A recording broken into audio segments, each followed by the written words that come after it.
A poor maid runs into fire to save Billionaire's daughter, and the truth behind. She heard the scream and ran straight into the fire. The Beverly Hills night glowed red as the shed exploded in flames. Inside, a little girl cried for help while everyone else froze in fear. Maria Lopez didn't. She grabbed a soaked towel, covered her face, and sprinted into the inferno. Smoke filled her lungs, heat tore through her skin, but she kept moving. When she found Lily curled in the corner, her voice shook but fierce. "I got you, baby. You're not dying tonight." The roof cracked. Ethan screamed from outside, and as fire rained around her, Maria whispered, "If someone has to burn for her to live, let it be me. What would you have done in her place?" Welcome to Emotional Echoes, a channel where emotions come alive and every story leaves a lasting echo in your heart. Please subscribe to Emotional Echoes channel. Help us reach 1,000 subscribers so more souls can feel these stories. Stay with my video till the very end and let me know where you're watching from so I can see how far this story spreads. Now, let me tell you what happened inside that fire. The Whitmore mansion glowed like a jewel in the Beverly Hills night. Chandeliers sparkled overhead, laughter floated through the air, and the sound of a jazz trio melted into the clinking of crystal. Waiters moved like shadows, filling glasses faster than anyone could empty them. It was a celebration of power and wealth, a room full of people pretending life was golden. But in the far corner, a little girl stood still, out of place among the glitter. 9-year-old Lily Whitmore held her stuffed bear keychain, her big blue eyes searching for someone who would notice her. Her father, Ethan, stood across the room, surrounded by guests, arm around his beautiful young wife, Vanessa. The crowd cheered when Ethan raised his glass.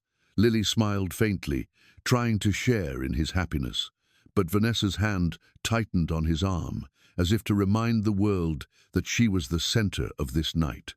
When Lily tried to approach, her small shoes slipped against the polished marble floor. She bumped the table, knocking over a glass of champagne. The golden liquid spilled across Vanessa's white silk gown. A hush rippled through the guests. Vanessa's smile froze. For 1 second, her mask slipped. Then she bent down, grabbed Lily's wrist, and whispered softly enough for only the child to hear. "Let's go upstairs, sweetheart." Her tone was smooth, but her grip was sharp. To everyone else, it looked like kindness. To Lily, it felt like punishment waiting to happen. Upstairs, the laughter faded. The hallway smelled of roses and expensive perfume. Halfway up the grand staircase, Vanessa stopped. Her eyes turned cold, her voice dropping into a whisper that felt heavier than a scream. "Do you have any idea how much you ruin everything?" Lily's breath caught in her throat. Before she could speak, Vanessa shoved her. Hard. The world turned upside down. Lily's body hit the marble steps, each impact echoing through her bones. The music from below swallowed her cry. She landed on the floor, motionless, pain shooting up her leg. Her heartbeat thundered in her ears. Above her, Vanessa stood at the top of the stairs, perfectly still. "Stay quiet. Don't make a scene." Her words cut through the silence like a blade. Then she turned, straightened her dress, and walked back into the glowing ballroom. The guests below kept laughing, their glasses raised beneath the chandelier. The music swelled, the lights shimmered, and no one saw the small figure lying in the shadow of the staircase. The room glowed with beauty, but beneath it, cruelty had just taken its first breath. The night grew colder around the Whitmore estate. The party lights had faded, leaving only the hum of distant laughter that no longer felt real. Inside the vast mansion, silence echoed through the marble halls. On the floor near the staircase, a small trail of tears had already dried. Lily dragged herself forward, her injured leg trembling with every movement. The pain shot up her spine, but the loneliness hurt worse. No one called her name. No one even noticed she was gone. She pushed open the back door, stepping into the vast garden under the pale moonlight. The grass brushed her ankles, cool and wet. Somewhere far behind her, The faint sound of jazz still played, muffled by walls and distance. She looked back once at the glowing windows, where her father still stood with Vanessa, smiling for their guests. Then she turned away, limping toward the small wooden shed near the edge of the garden, the place where she used to hide when the world felt too loud. The night smelled of rain and roses. The wind whispered through the trees like a voice she almost recognized. Inside the shed, the air was thick with dust and old memories. Boxes stacked against the wall, a broken lamp leaned sideways, and cobwebs hung like lace in the corners. Lily sank down onto an old crate, hugging her stuffed bear close. Its fur was worn thin, one button eye missing, but when she pressed her face to it, she could still smell her mother's perfume-soft vanilla and lavender. The scent brought back a voice, gentle and warm, whispering from the past. "Don't hide from the world, sweetheart. The world isn't always kind, but you have a light no one can take from you." Lily's lips trembled. She whispered into the darkness, almost afraid to break the silence. "I tried, Mommy. I really did. But it's too hard." Her tears fell silently, landing on the bear's fur. The shadows around her seemed to move with every breath, stretching across the wooden walls like ghosts. She stared at them until her eyes blurred. The sound of the wind outside grew louder, pushing against the shed door, making it creak. For a moment, she imagined her mother was there, coming to hold her, to tell her that monsters didn't win. But when she blinked, there was only emptiness. Somewhere deep inside, her small voice cracked again. Mom said monsters hide behind pretty faces. Maybe she was right. She curled up on the floor, her body shaking with exhaustion. The stuffed bear pressed against her heart like a fragile piece of the past she refused to let go of. Her eyelids grew heavy. The night wrapped around her like a blanket of shadows. Back in the mansion, Vanessa stood before the mirror, touching up her lipstick. Her reflection looked flawless, angelic even. Ethan paced behind her, voice filled with panic. "She's nowhere, Vanessa. What if she's hurt?" Vanessa turned, her tone smooth as silk. "Ethan, she's a child. She probably ran off because she was embarrassed. Let her calm down. We'll look in the morning." She placed a soft hand on his arm, her eyes wide with false worry. Ethan hesitated, torn between fear and the soothing sound of her voice. Maybe she's right, he thought. Maybe he was overreacting.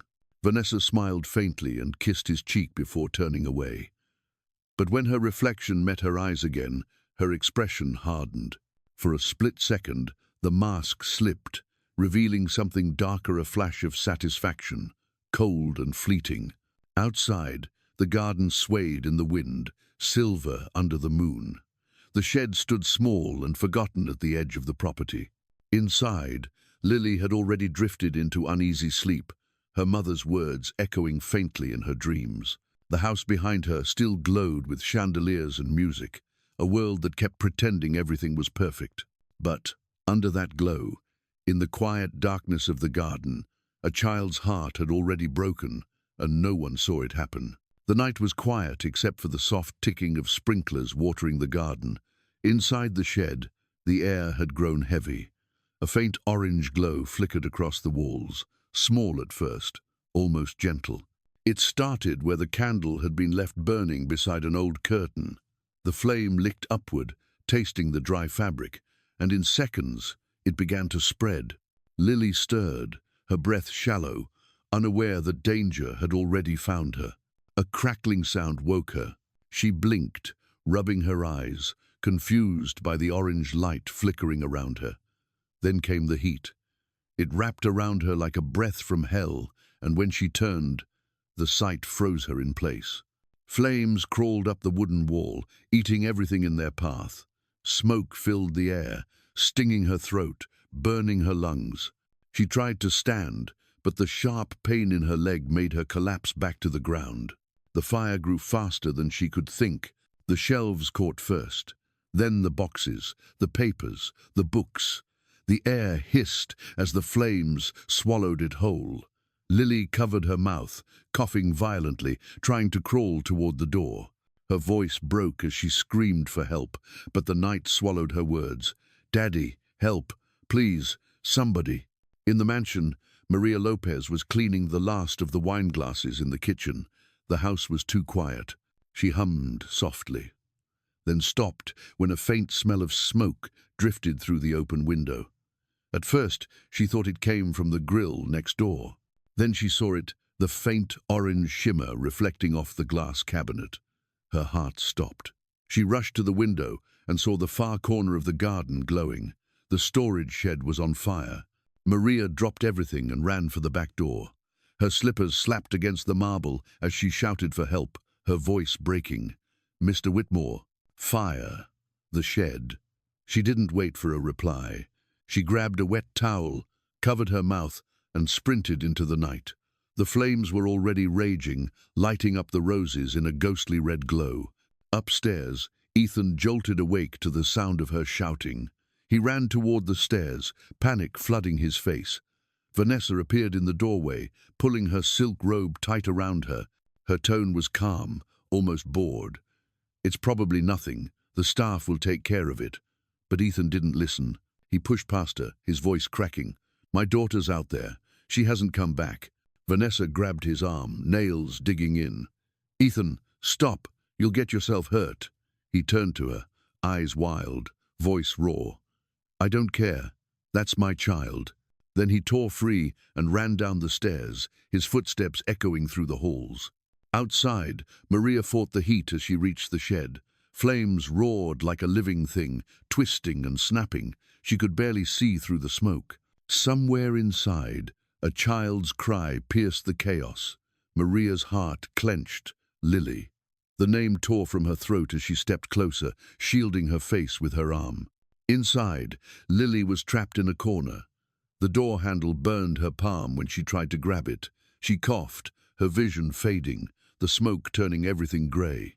Her small voice trembled into the darkness. "Please, Daddy, I can't breathe." From the mansion, Ethan sprinted across the yard, calling her name over and over. His voice cracked in the smoke, his silhouette flickering in the orange light. Behind him, Vanessa stood at the balcony, her face unreadable. The night that began with music now echoed with the sound of fire and a father's scream. Maria covered her mouth with the wet towel, her lungs burning from the smoke, even before she reached the shed. The air shimmered with heat, the sound of cracking wood filling her ears like gunfire. The fire roared so loud it felt alive, breathing, snarling, daring her to come closer. She hesitated only for a second, staring at the inferno that had once been a simple storage shed. Then she ran in. Her body hit the wall of smoke, and for a moment she couldn't see or breathe. The air tasted like ash and iron. Her eyes watered so badly she could barely keep them open, but through the haze she heard it, a faint, trembling cry. It was coming from the back of the room. "Lily." The sound was small, but it cut through everything. Maria took a deep breath, pulled the towel tighter over her nose, and pushed forward. Flames curled around the ceiling. Pieces of wood dropped from above, showering sparks across her hair and arms. The heat was unbearable. Every inch of her skin screamed in pain, but she didn't stop. She shouted Lily's name, her voice raw and hoarse. The child coughed somewhere near the far wall. Maria crawled, one arm shielding her face, the other reaching blindly through the smoke. Her fingers brushed something softer, small, trembling hand. She found her. Lily's eyes were red and glassy, her body limp. Maria pulled her into her arms, whispering through the crackle of fire. "Hold on, baby, I got you." Lily tried to speak but could only wheeze. Maria looked toward the door, but the fire had closed it off. The flames danced between them and safety, their glow blinding. She took off her jacket, soaked it with the towel, and wrapped it around the girl's head. The smoke grew thicker. Maria could feel her lungs tightening, her vision fading at the edges. The walls groaned as if the building itself was crying. She pressed Lily's face into her shoulder and moved toward the window. Her back felt like it was on fire. Every step was a battle between instinct and agony. She used her shoulder to push a shelf aside, clearing a path as sparks rained down like angry stars.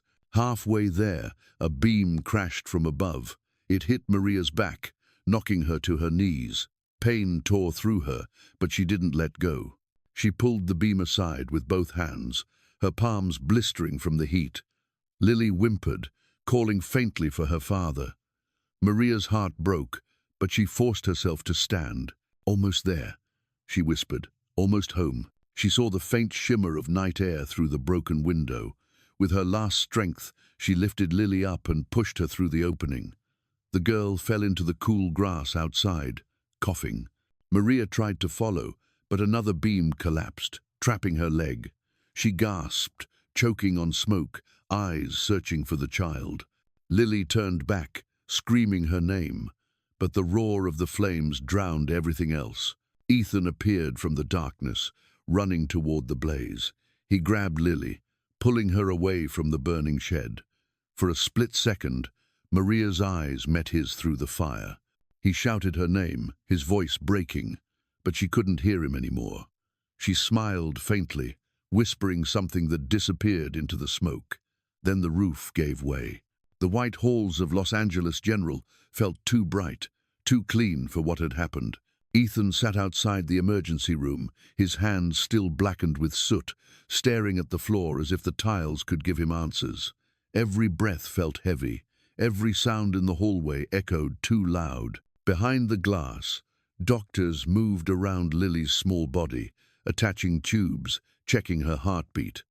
Each beep of the monitor sounded like a borrowed miracle. He had seen numbers, contracts, fortunes rise and fall, but never had something so small, felt so life or death. When the nurse finally stepped out, her voice was calm.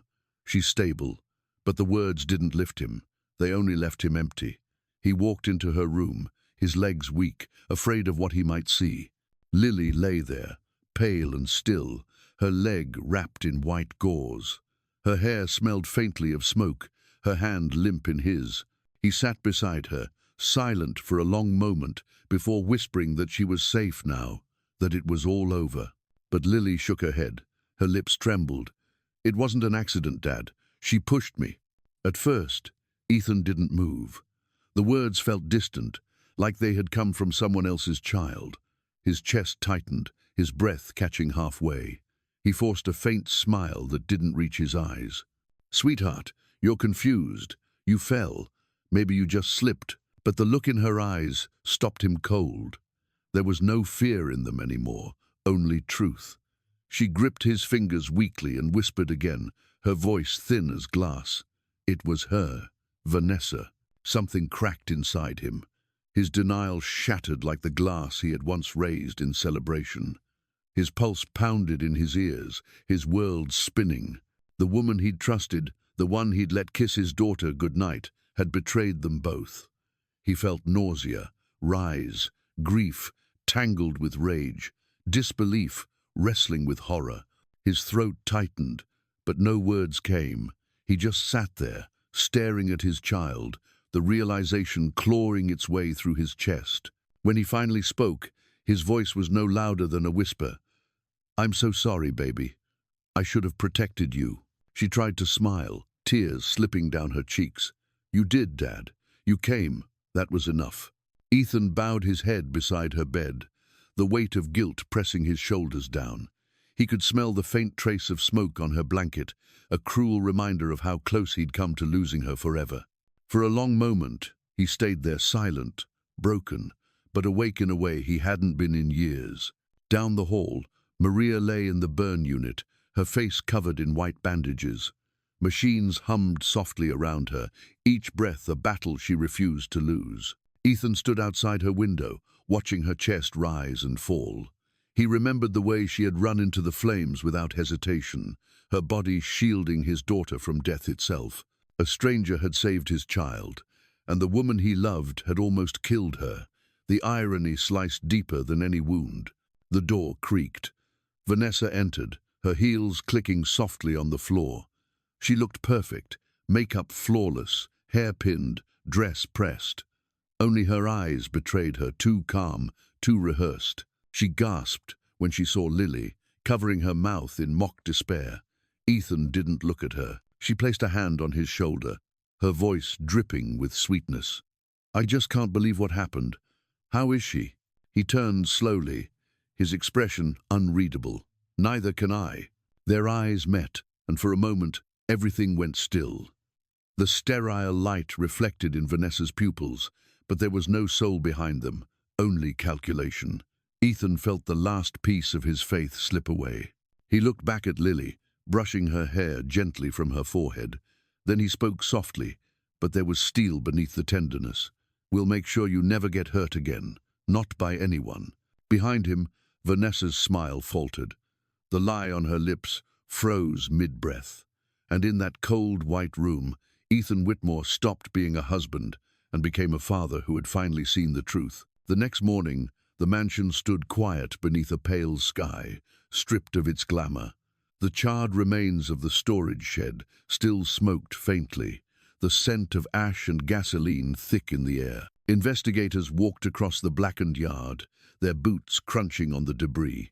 Ethan stood nearby, his eyes fixed on the ruins, hands shoved deep in his coat pockets as if to keep from shaking. The world around him felt muffled, unreal. Detective Cole, a grey-haired man with weary eyes, crouched beside the wreckage.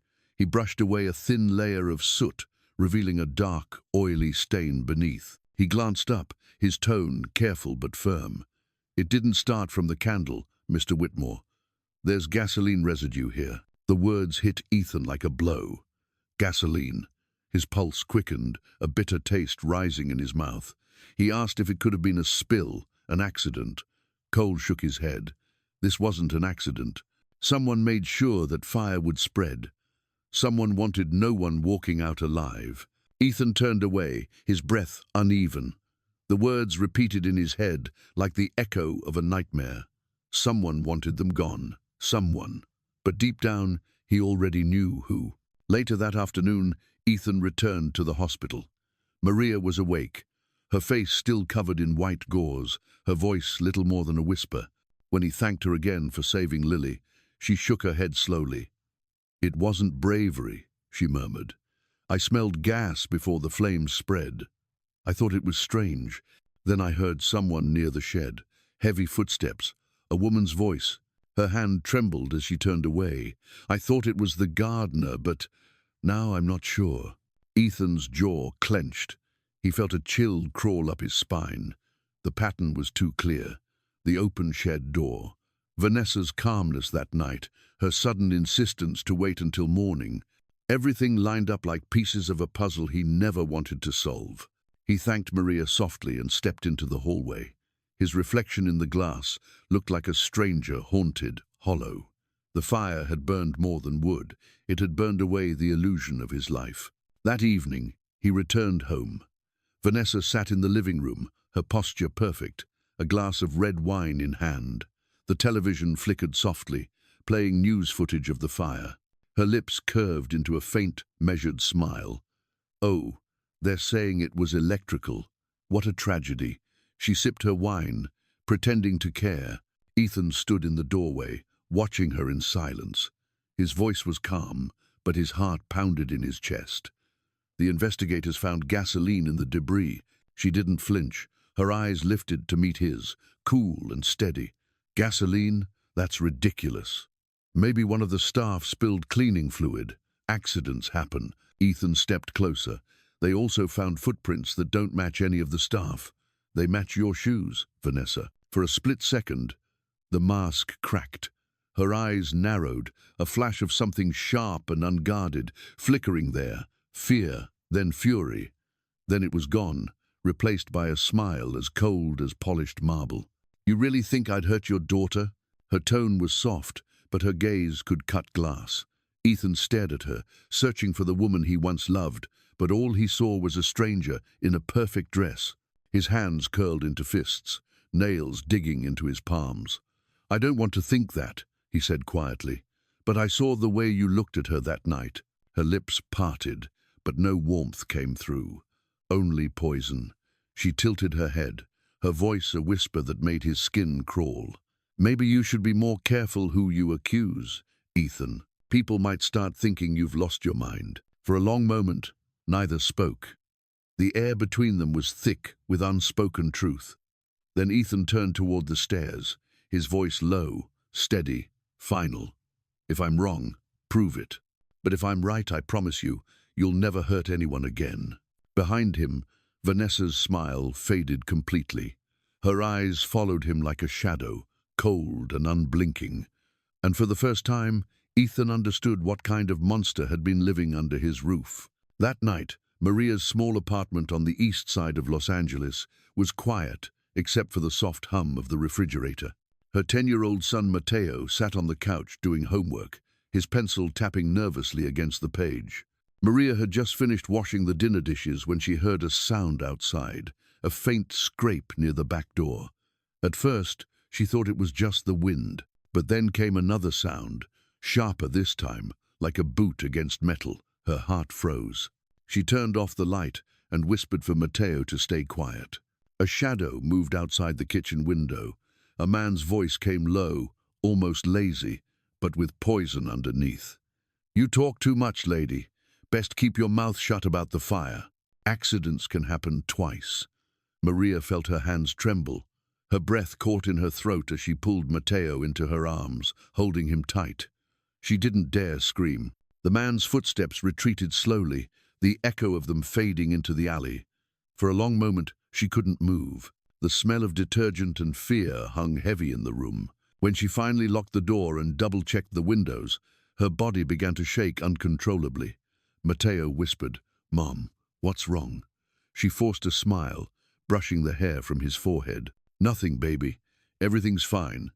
But her voice cracked. Her eyes darted toward the shadows outside, half expecting them to move again. She sat on the floor beside him, holding him until he fell asleep. Only then did the tears come, silent, hot, and full of helpless rage. The next morning, a knock rattled the door. Maria flinched, clutching her son's shoulder before opening it a crack. Ethan stood there, his expression drawn, his suit rumpled. He had come to check on her, worried after she hadn't answered his calls. The moment he saw her pale face and the bruise forming near her wrist, his eyes hardened. "What happened?" Maria hesitated, then stepped aside.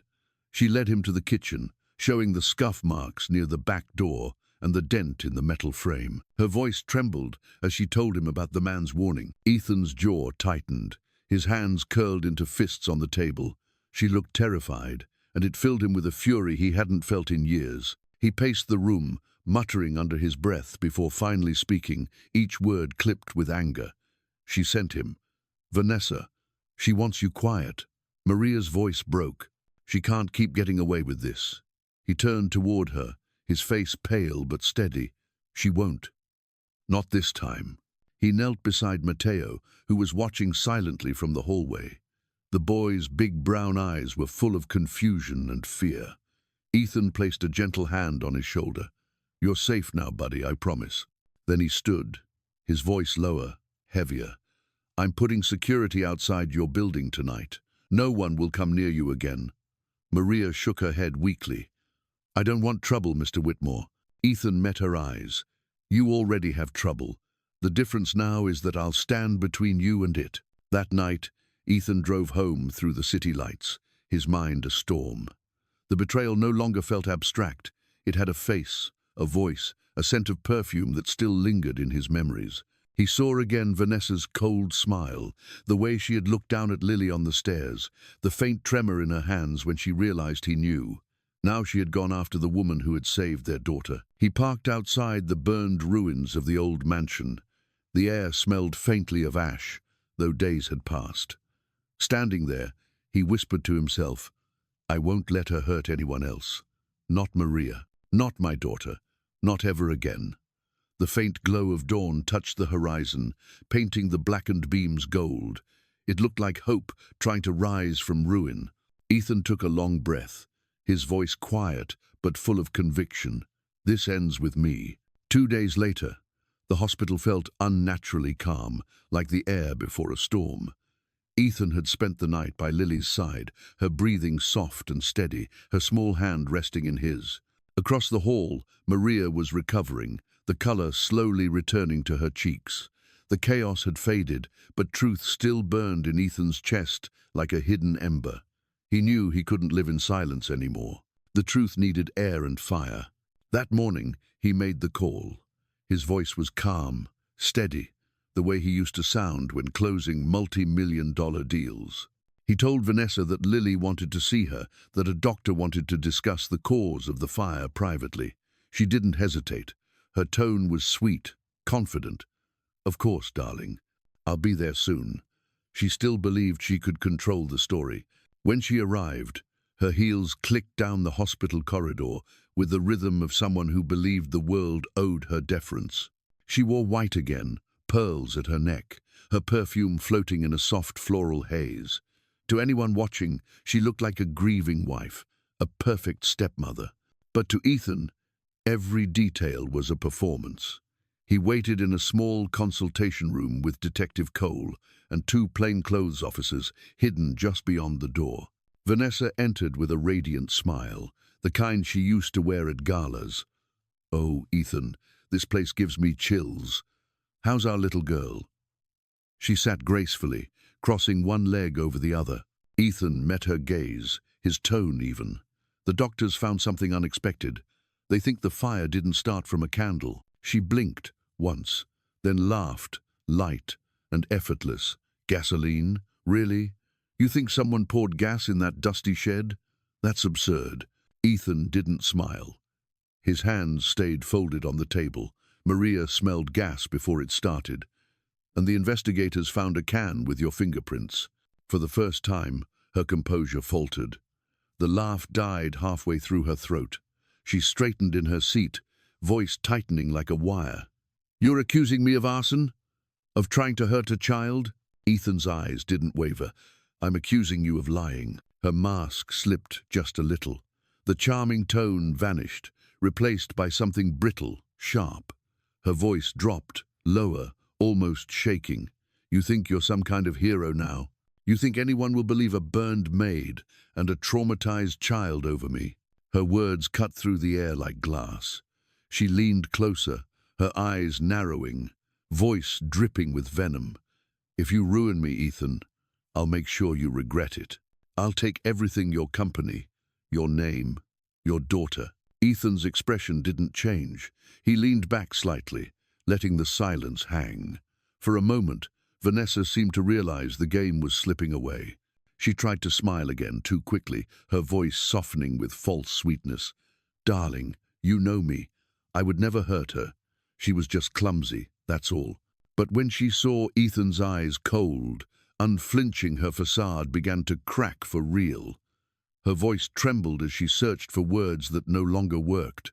I didn't mean for it to go that far. She wasn't supposed to be in there. I just wanted her to learn."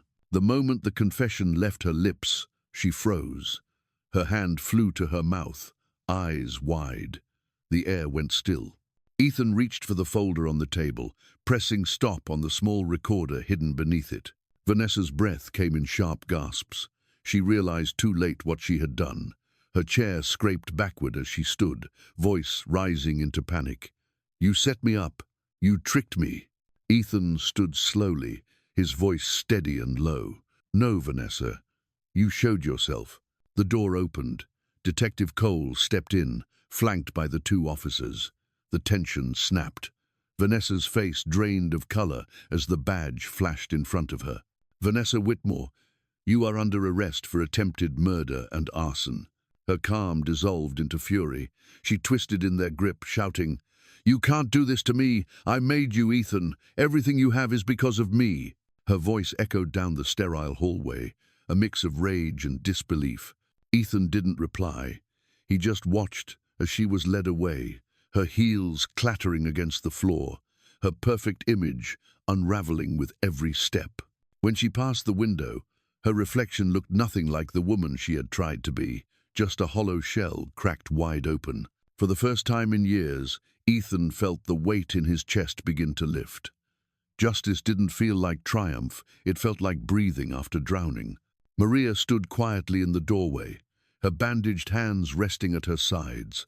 She looked at Ethan, her eyes calm but knowing. "It's over," she whispered. Ethan nodded, staring at the empty doorway where Vanessa had stood moments before. "Not over," he said softly. "But the truth is out, and sometimes That's the hardest fire to survive.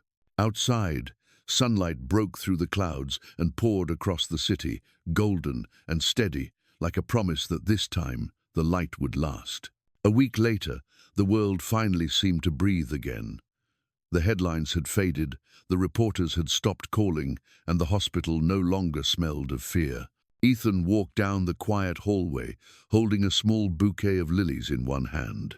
He stopped outside Maria's room, took a breath, and knocked softly. Inside, sunlight streamed through the blinds, washing over the white sheets where Maria sat propped up, her arms still bandaged, but her eyes alive. When she saw him, she smiled faintly, the kind of smile that carried both pain and peace. He sat down beside her, placing the flowers on the table. There were 1,000 things he wanted to say but couldn't. Thank you didn't feel big enough.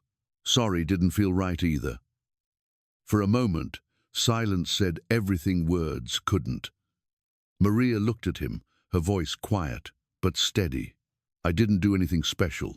Ethan shook his head slowly. You ran into fire for someone you barely knew. That's more than special.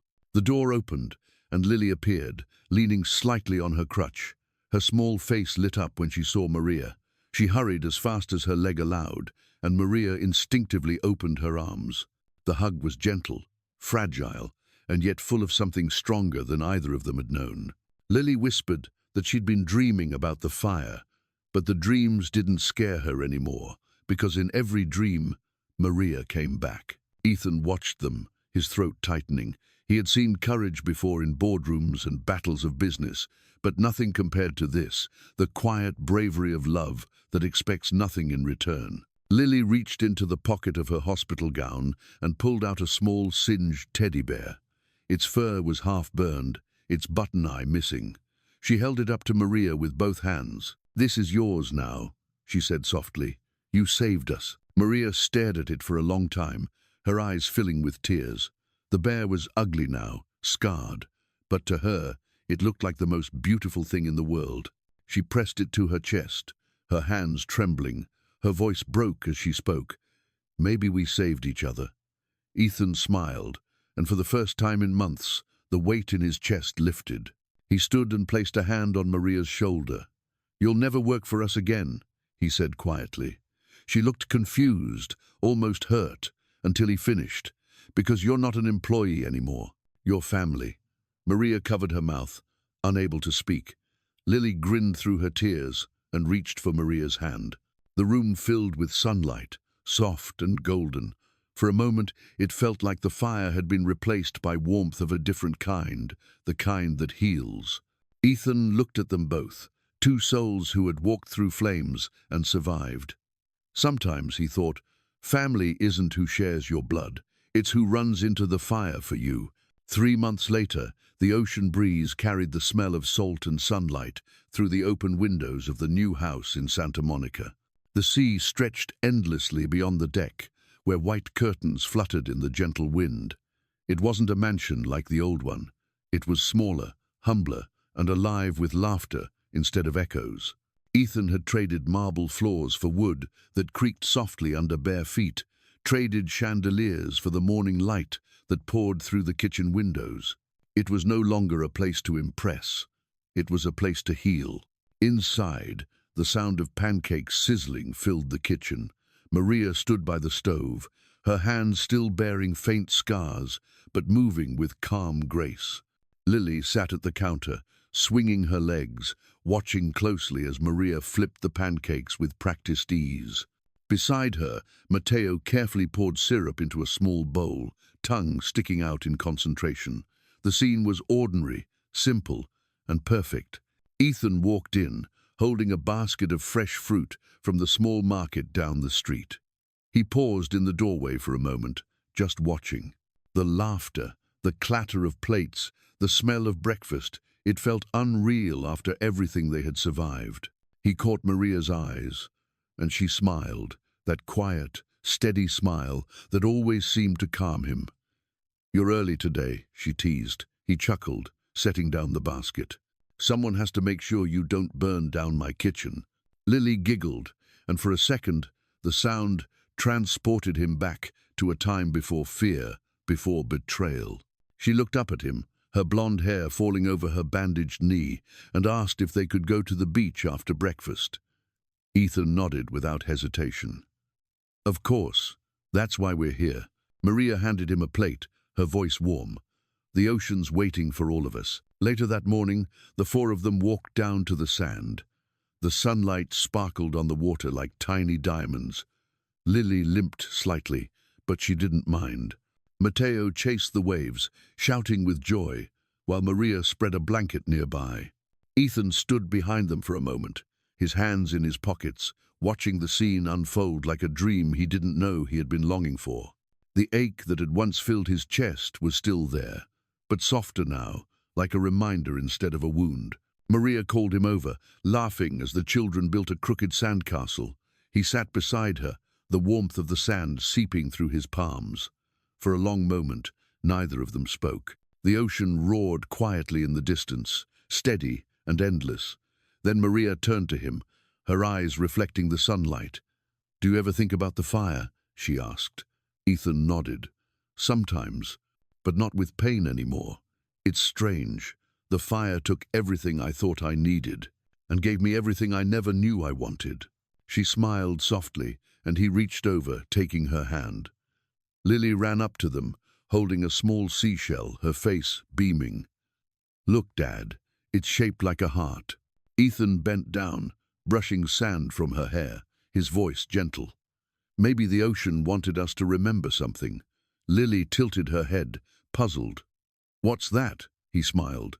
"That sometimes the things that hurt us most can still leave something beautiful behind." As the sun dipped lower, painting the sky in gold and rose, Maria gathered the children close.